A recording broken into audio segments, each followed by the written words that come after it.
పిల్లలు కావాలనే మీ కలను నెరవేర్చుకోండి. మొదటి కన్సల్టేషన్, మొదటి స్కానింగ్ ఉచితం. వివరాల కొరకు హెగ్డే ఫెర్టిలిటీని సంప్రదించండి. నమస్కారం అలగరి రవీంద్రనాథ్ గారు. నమస్తే అండి నాగరాజ్ గారు. కామారెడ్డిలో జరిగినటువంటి ఒక ఇన్సిడెంట్ అండి. ముగ్గురు కలిసి సామూహికంగా అది మర్డరా లేదంటే చనిపోవటం జరిగిందా, సూసైడ్ అనేటువంటి దాని మీద కూడా కొంత క్లారిటీ రావాల్సినటువంటి అవసరం ఉంది.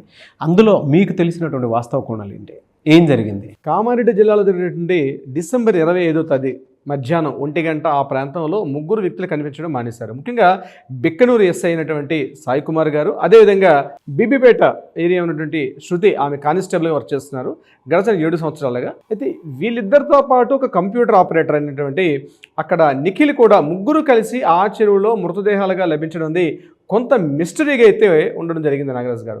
దీనికి సంబంధించిన గడచిన 2 రోజులుగా వస్తున్నటువంటి వివిధ వార్తా కథనాలుగా మనం పరిశీలన చూసినట్లయితే ఇప్పటికీ కూడా డెత్ మిస్టరీ అనేది అయితే ఈ క్షణం వరకు మనకందరం మనం చూస్తున్న వీడియో క్షణం వరకు కూడా ఇట్స్ ఎ డెత్ మిస్టరీగా ఉంది.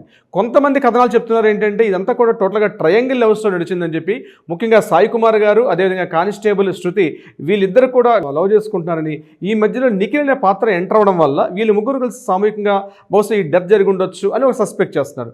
దీని మీద రకరకాల వార్తా కథనాలు వినిపిస్తున్నాయి. ప్రధానంగా చెప్పుకోవాలనుకుంటే ఒక ఆల్రెడీ మ్యారేజ్ అయ్యి ఒక పాప ఉంది, ఇంకొకటి గర్భిణీగా ఉన్నటువంటి భార్య సాయి కుమార్ గారి యొక్క వ్యవస్థ. కానిస్టేబుల్ శృతి ఎవరైతే మాట్లాడుకుంటున్నామో, ఈ ఇంతకుముందు బీబీపేటలో ఉన్నటువంటి కానిస్టేబుల్గా పనిచేస్తున్న శృతి, ఇది ఈఎంఐ ఆల్రెడీ మ్యారేజ్ అయింది, డివోర్స్ అయి సింగిల్గా ఉంటుంది ఈ శృతి గారు. ఇది కాకుండా కంప్యూటర్ ఆపరేటర్ నిఖిల్ అయితే ఇంకా మ్యారేజ్ కాలేదు.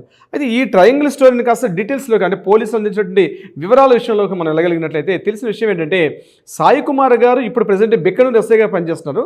అంతకుముందు ఆయన బీబీపేటలో ఎస్ఐగా పనిచేసినప్పుడే ఈ కానిస్టేబుల్ ఉన్న శృతి గారికి ఈమెకి మధ్య కొంత రిలేషన్షిప్, ఫిజికల్ రిలేషన్ కానీ లేకపోతే కొంత ఒక లవ్ ట్రాక్ నడిచి ఉండొచ్చు అనుకుంటున్నారు. అయితే వీళ్ళిద్దరి మధ్య లవ్ ట్రాక్లో ఎవరైతే కంప్యూటర్ ఆపరేటర్ అప్పుడప్పుడు అదే అంటే ఈ బీబీపేటలో ఉన్నటువంటి కంప్యూటర్ ఆపరేటర్ నిఖిల్ అప్పుడప్పుడు పోలీస్ స్టేషన్ నుండి సిస్టమ్స్ రిపేర్ చేస్తూ కొంత కంప్యూటర్ ఆపరేటర్ ఉండడం వల్ల ఆ పరిచయమైన వ్యక్తిని ఉపయోగించుకొని వీళ్ళిద్దరు లవ్ ట్రాక్ ఇతను ఉపయోగపడ్డారని.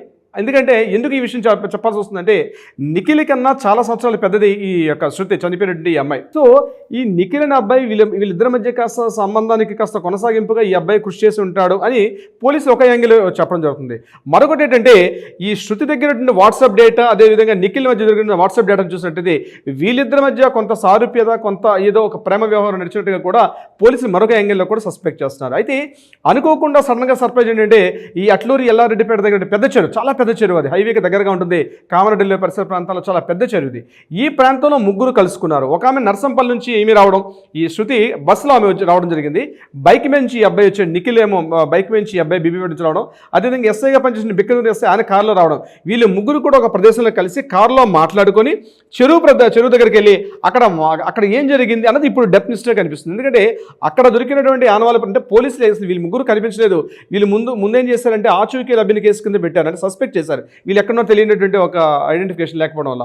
తర్వాత వీళ్ళు మొబైల్ ట్రాకింగ్ చేసినప్పుడు ఆ చెరువు దగ్గర ముగ్గురు యొక్క మొబైల్ ట్రాకింగ్ ఇన్ఫర్మేషన్ తెలిసిన తర్వాత అంటే అక్కడికి వెళ్ళి పరిశీలించినప్పటికీ అక్కడ చెప్పులు దొరికాయి, అదేవిధంగా ఈ యొక్క ఒక మొబైల్ దొరికింది. అక్కడ నిఖిల్ తాలూకా మొబైల్ దొరకడం, మిగిలిన ఈ అమ్మాయి తాలూకా చెప్పులు మిగిలిన దొరికాయి. ఈ అబ్బాయి సాయి కుమార్ సంబంధించి ఎటువంటి ఇన్ఫర్మేషన్ కూడా మనకు దొరకలేదు. తర్వాత ఇమీడియట్గా అక్కడ గజయితగాళ్ళందరినీ పిలిచి అక్కడ ఎంక్వైరీ చేసినప్పటికీ 9:30-10 ఆ ప్రాంతంలో ముందుగా 2 మృతదేహాలు దొరికాయి. ఒకటి శృతి మృతదేహం, అదేవిధంగా ఆ అబ్బాయి నిఖిల్ దొరికింది.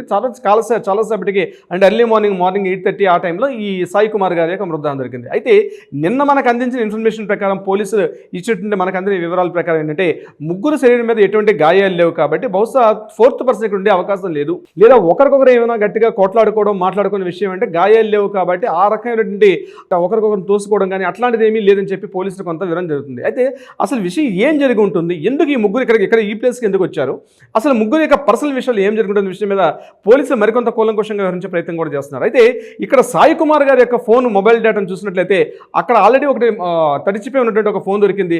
అది కంప్లీట్గా ఫోన్ పనిచేయని పరిస్థితిలో ఒక ఫోన్ ఉంది. మరొకటి ఏంటంటే ఐఫోన్ ఆల్రెడీ ఉంది. ఐఫోన్ సంబంధించిన అది ఫేస్ ఐడెంటిఫికేషన్ ఉన్నటువంటి విషయం కాబట్టి ఆ ఫోన్ కూడా ఓపెన్ చేసే పరిస్థితి లేదు. సో టోటల్గా ఫోరెన్సిక్ డిపార్ట్మెంట్ వాళ్ళంటే ఉన్నటువంటి లభించినటువంటి ఆధారాలను తీసుకెళ్లి ఫోరెన్సిక్ డిపార్ట్మెంట్లో ఇవ్వడం, పోలీసులు ఆ మొత్తం ఒక కంప్లీట్గా డీకోడ్ చేస్తున్నారు. అందులో ఉన్నటువంటి డేటా ఎవరిది, డేటా అసలు ఏం మాట్లాడుకున్నారు, ఈ చనిపోయినటువంటి కొన్ని గంటల ముందు ఈ డిస్కషన్ ఏం జరుగుతుందనే విషయం మీద పోలీసు పూర్తిగా సంపూర్ణంగా విచారణ చేసే ప్రయత్నం చేస్తున్నారు దీనికి సంబంధించి. అయితే ఏదేమైనప్పటికీ కూడా అసలు చెప్పడం ఏంటంటే సాయి కుమార్కి అదేవిధంగా శృతి అనేటువంటి ఆల్రెడీ డివోర్స్ తీసుకొని సింగిల్గా ఉన్నటువంటి వీళ్ళిద్దరి మధ్య ఒక సన్నిహిత సంబంధ బాంధవ్యం ఉన్నట్టుగా మాత్రం కొంతవరకు కన్ఫర్మేషన్ చేశారు పోలీసులు. అయితే ఒకటి మెయిన్ ఏంటంటే ఇది పర్సనల్ విషయం ఓన్లీ, అంటే వాళ్ళ ట్రయాంగిల్ లవ్ స్టోరీకి నిఖిల్ వచ్చాడు కాబట్టి ముందుగా ఎవరైనా చెరువులో దూకుతుంటే ఆత్మహత్య ప్రయత్నం చేస్తే మిగిలిన ఇద్దరు రక్షించడానికి వెళ్ళి అట్లా వచ్చేసారా, లేకపోతే ఎప్పుడైతే మిగిలిన విషయాలు కొన్ని బయటకు వచ్చాయో మిగిలిన ఇద్దరిని తోసేసి తను ఉండడం వల్ల మిగిలిన విషయాలు బయటకు వస్తున్న ఉద్దేశంతో తను కూడా కావాలని ఎవరైనా సూసైడ్ చేసుకున్నారా, అంటే ముగ్గురు ఒకేసారి చెరువులోకి వెళ్ళి మృతదేహాలుగా తేలడం అంటే అలా ఉండడానికి అసలు సస్పెక్ట్ చేస్తున్నారు. జనరల్గా ఇద్దరు ఉంటారు ఎక్కడైనా, ఒకవేళ మాటని ఇద్దరు కలిసి చేపట్టుకొని దూకినట్టు సందర్భాలు ఉంటాయి లాస్ట్ మినిట్లో. అయితే ఇక్కడ పోస్ట్ మార్టం రిపోర్ట్ ప్రకారం మనకి ఈ రోజు కంటే ఇన్ఫర్మేషన్ ప్రకారం ఏంటంటే ముగ్గురు ఒంటి మీద ఎటువంటి గాయాలు లేవు కాబట్టి ముగ్గురు వెళ్ళారు. సో ముగ్గురు ఏ రకంగా వెళ్ళి ఉంటారు అంటే ముగ్గురు వెళ్ళాల్సిన అవసరం ఏముంది, అందులో ఏ ఇద్దరైనా ఒక వ్యక్తి దాన్ని అడ్డగించే ప్రయత్నం చేస్తారు కానీ ముగ్గురు ఒకేసారి వెళ్ళాల్సిన అవసరం లేదు కదా, ఇందులో ఎవరు ముందు ప్రేరేపించారు అనే విషయం మీద పోలీసులు పూర్తిగా ఇంట్రాగేషన్ చేస్తున్నారు. బహుశా నాకు తెలిసి రేపు ఆఫ్టర్నూన్ కల్లా దీని మీద కీలకమైన విషయాలు వచ్చే అవకాశం ఉంటుంది. ఏదేమైనప్పుడు కూడా డిపార్ట్మెంట్ పరంగా ఇటువంటి ఈ సూసైడ్స్ ఆత్మహత్యలు డెత్ లిస్టులు రావడం అనేది కొంత ఆందోళనకరంగా ఉంది. ఇంకొక యూత్ జనరేషన్ అందరూ కూడా 30-32 ఏళ్ళ వయసు 33 ఏళ్ళ వయసు ఏజ్ గ్రూప్ కాబట్టి ఇటువంటి సంఘటన జరగడం మాత్రం కొంత పోలీస్ వ్యవస్థ మాత్రం కొంత కలవరపడే గురి చేస్తుంది. ప్రధానంగా ముఖ్యంగా ఈ అమ్మాయి కూడా ఈ 7 years నుంచి ఈ అమ్మాయి అదే ఏరియాలో కానిస్టేబుల్గా పనిచేయడం కూడా కొంతవరకు వివాదాస్పదం. ఎందుకంటే డిపార్ట్మెంట్ అన్ని సంవత్సరాల పాటు కంటిన్యూ ఒకే స్టేషన్లో ఉండరు. సో ఇక్కడ ఏం జరుగుతుందనే విషయం మీద కూడా చేస్తున్నారు. మెదక్ జిల్లా ఉన్నటువంటి కొచ్చారం ప్రాంతం చెందినటువంటి సాయి కుమార్ గారు, ఈయన యాక్చువల్లీ మెదక్ జిల్లా, వీళ్ళ బాబాయ్ కంప్లీట్గా లక్ష్మీనారాయణ అని చెప్పి అతను పోలీస్ డిపార్ట్మెంట్లో ఒక మంచి సేవా పథకం అందుకునే వ్యక్తి.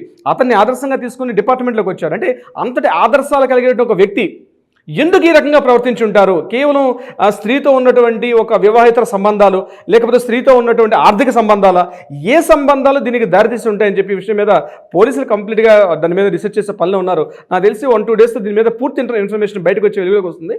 ఇప్పటివరకు ప్రాథమిక సమాచారం మేరకు మనకి ఈరోజు అందిన ఇన్ఫర్మేషన్ ప్రకారం పోలీసులు అందించిన ఇన్ఫర్మేషన్ ప్రకారం మనం మాట్లాడగలుగుతాం. బట్ ఏదేమైనప్పటికీ కూడా చాలా విచారం అండి ఇట్లాంటి సంఘటనలు డిపార్ట్మెంట్లో జరగడం అన్నది. ఎందుకంటే యూత్ వీళ్ళందరూ కూడా మంచి పదవులు అందించుకొని రాబోయే రోజుల్లో అంటే కష్టపడి ఒక ఎస్ఐ అంటే ఎంతో కష్టపడి చదువుకొని ఒక గ్రేడ్ 1 వస్తే తప్పించి ఆ పోస్టుకు రాలేరు. కానిస్టేబుల్ అయినా సరే ఎస్ఐ అయినా సరే.